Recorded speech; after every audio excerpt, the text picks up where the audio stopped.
बिहार विधानसभा चुनाव में अब 1 साल का समय बचा है। एनडीए और इंडिया गठबंधन पूरी तैयारी में लगे हैं। तो इन दोनों को पीछे करने के लिए राजनीतिक रणनीतिकार कहे जाने वाले प्रशांत किशोर भी पूरी जोर शोर से चुनावी अभियान में जुटे हुए हैं। बिहार की सियासत में इनकी काफ़ी चर्चा हो रही है। वहीं इनके साथ साथ लेट्स इंस्पायर बिहार अभियान के संचालक आईपीएस विकास वैभव भी काफ़ी सुर्खियों में हैं। बिहार की राजनीति को लेकर विकास वैभव से शुक्रवार को एक मीडिया चैनल के संवाददाता ने बातचीत की। इस बातचीत में उन्होंने प्रशांत किशोर को लेकर कहा कि वह अलग कहाँ हैं, सभी पार्टी के नेताओं की तरह ही वो भी हैं। वहीं राजनीति में आने के सवाल पर उन्होंने साफ कहा कि ऐसी कोई मंशा नहीं है। प्रशांत किशोर को लेकर पूछे गए सवाल पर विकास वैभव ने कहा कि बिहार का विकास तभी संभव है जब जाति समुदाय से ऊपर उठकर लोग सोचेंगे। आज जो लोग राजनीति में हैं या जो लोग राजनीति में आना चाह रहे हैं, मैं किसी का नाम नहीं लूंगा, उनका आइडिया आधार देखें तो लगभग वही है कि जाति और संप्रदाय के आधार पर ही टिकट का निर्णय करते हैं और उसी आधार पर लोगों को चुनते हैं। बिहार को बदलने के लिए इन सब से ऊपर उठना होगा।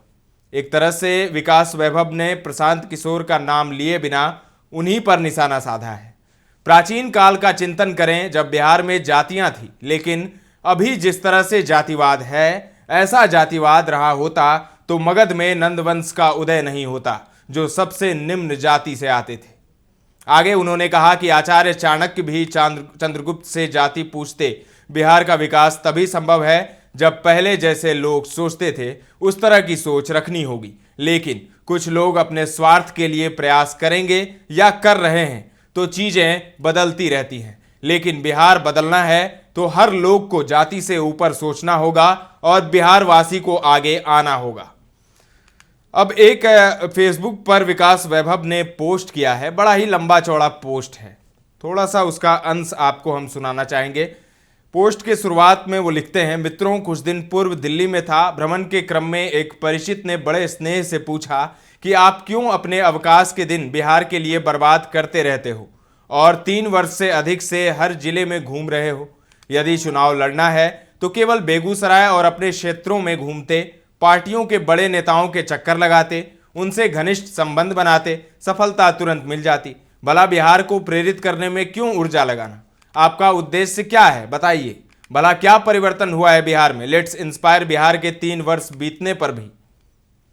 तब मैंने उनसे कहा कि मैंने अनेक अवसरों पर यह स्पष्ट कहा है कि मैं राजनीति को राष्ट्र निर्माण में अत्यंत महत्वपूर्ण मानता हूं और यह चाहता हूं कि अच्छे, योग्य, निस्वार्थ राष्ट्र के प्रति संकल्पित एवं ईमानदार व्यक्तियों को राजनीति में अवश्य आना चाहिए और आने का हर संभव प्रयास भी करना चाहिए। निश्चित ही अच्छे लोगों के राजनीति में आने से एक बड़ा परिवर्तन दृष्टव्य होगा, परंतु मेरा अभियान बहुत बड़े उद्देश्य के साथ गतिमान है और किसी क्षणिक राजनीतिक परिवर्तन के उद्देश्य से नहीं है। मेरा लक्ष्य 2047 तक विकसित भारत में विकसित बिहार का है, जिसमें शिक्षा, रोजगार और स्वास्थ्य के लिए किसी को भी अन्यत्र जाने की आवश्यकता नहीं हो। मैंने उन्हें उदाहरणों के साथ समझाया कि राजनीतिक अभियानों की दृष्टि केवल सत्ता परिवर्तन तक ही सीमित होती है। मेरा अभियान उस व्यवस्था को परिवर्तित करना चाहता है जिसके कारण समाज में परस्पर संघर्ष उत्पन्न होता है और राजनीति की दिशा को भी जाति, संप्रदाय आदि लघुवादी संघर्षों में उलझाकर राष्ट्र निर्माण की गति को अवरुद्ध कर देता है। मैं राजनीतिक परिवर्तन से बड़े परिवर्तन की तथा बिहार के प्राचीन बौद्धिक विरासत को समझते हुए और उसकी क्षमताओं पर विचारण के पश्चात तथा बगहा, रोहतास आदि जिलों में सफलतापूर्वक क्रियान्वयन के पश्चात उस बृहद परिवर्तन की बात कर रहा हूं जो केवल और केवल सामाजिक संवाद एवं योगदान से ही संभव हो सकता है। अतः समाज के हर वर्ग के जुड़ने के निमित्त आह्वान हेतु अवकाश के हर समय में नित्य संवाद कर रहा हूं। उनकी दुविधा को और स्पष्ट करने के लिए निमित्त मैंने उनसे पूछा कि बिहार की राजनीति का आधार आपको क्या प्रतीत होता है। कुछ समय सोचकर उन्होंने कहा, पार्टी भले कोई सी भी हो, सभी जाति एवं संप्रदाय के आधार पर ही उम्मीदवारों का चयन करते हैं और भला क्यों न करें जब जनता द्वारा मतदान भी उसी आधार पर होता है। योग्य व्यक्ति की कद्र समाज कहां करता है? तब मैंने उनसे पूछा कि आप बताइए कि यदि ऐसा ही चलता रहा और समाज में संघर्ष बढ़ता रहा तो बिहार बदलेगा क्या? जिसके उत्तर में उन्होंने कहा कि नहीं, जब तक जाति संप्रदाय के बंधनों से मुक्त होकर योग्य व्यक्ति समाज को दिशा नहीं देंगे, बड़ा परिवर्तन नहीं हो सकता। तब मैंने उनसे पूछा कि वर्तमान परिस्थितियों में यदि मेरे जैसे कुछ व्यक्ति राजनीति में आ भी जाएंगे परंतु समाज में परिवर्तन नहीं होगा तो बिहार बदलेगा क्या? वह कुछ समय तक सोचने के पश्चात बोले कि आपने बड़ी स्पष्टता के साथ मेरा हर भ्रम दूर कर दिया है। जब तक हम बृहद स्तर पर सकारात्मक सामाजिक परिवर्तन नहीं करेंगे तब तक किसी भी राजनीतिक परिवर्तन से बिहार नहीं बदलेगा। बिहार तभी बदल सकेगा जब समाज जागृत होगा और जाति संप्रदाय के बंधनों से मुक्त होगा। यह एक लंबी प्रक्रिया है परंतु बिहार के इतिहास को देखते हुए यह संभव प्रतीत होता है। मेरी निराशा मिट चुकी है और मैं भी अपने अभियान में अपने साथ हूं तथा हर सामाजिक योगदान हेतु तत्पर हूं।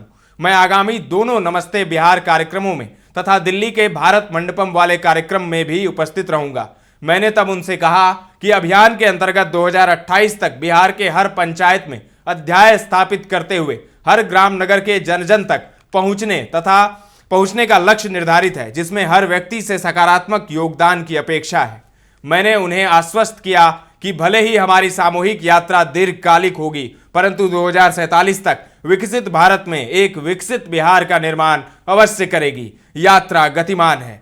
विकास वैभव ने कहा कि हम आईपीएस तो हैं लेकिन पहले बिहारी हैं। जब मैं भोपाल में था तो मुझे लोग बिहारी कहकर बुलाते थे और निम्न दृष्टि से देखते थे। उसी समय हमने बिहार को ऊपर उठाने का निर्णय लिया था। उसके बाद हम आईपीएस अधिकारी बने, लेकिन मेरी सोच यही थी कि मैं बिहार के लोगों को शिक्षा और रोजगार से जोड़ूं।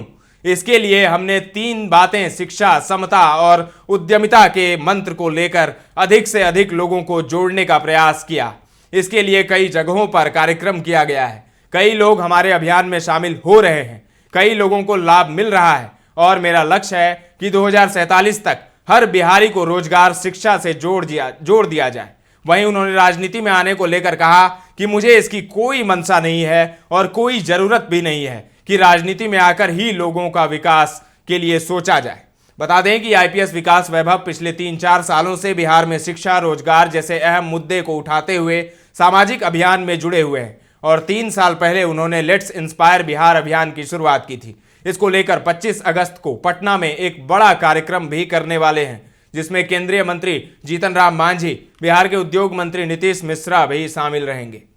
तो एक तरीके से विकास वैभव ने पीके यानी प्रशांत किशोर पर निशाना साधा है बिना उनका नाम लिए। उन्होंने भी प्रशांत किशोर को उसी पंक्ति में खड़ा किया है जिसमें आज के नेता हैं, जो सिर्फ जाति पाति और धर्म देखते हैं, जाति को लेकर ही टिकट देते हैं और जातियों को साधते हैं। फिलहाल के लिए इतना ही। ताजा तरीन खबरों का सिलसिला लगातार जारी है। देखते रहें दर्श न्यूज।